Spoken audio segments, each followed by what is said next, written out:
There's two ways you can launch your ski. One, rope it on and off, and drive it on and off. We're going to show you both methods today. So what I'll do is I'll get my rope with the loop and I'll put it through here where the hitch is and pull it back through the line. So roping on and off, if you're not experienced, it's going to be your best method, right? It's a nice, easy, calm way to launch the ski. You're in control of the rope, not worried about an engine running or other people. So nice, easy way to do it. All right, we're reversing down here, the boat ramp. A couple little simple tips for you. If you see the trailer in the mirror, to say the right mirror, and you don't want it to be there, turn the steering wheel towards that mirror and the trailer will then turn the other way. Generally try and line yourself up nice and straight as we're going down. Should be a nice, easy one. As the ski starts to get close to the water, just want to try and keep the ski or the trailers nice and straight as you can.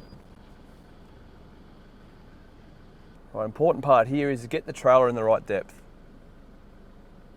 What I'm looking for the skis to just start floating, or the back of the ski should start floating.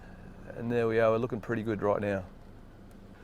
We've all seen boat ramp horror stories. Make sure you put it into park, handbrake on. Another tip is I like to leave the car running just in case you need to move something in a hurry, you're not trying to start a car.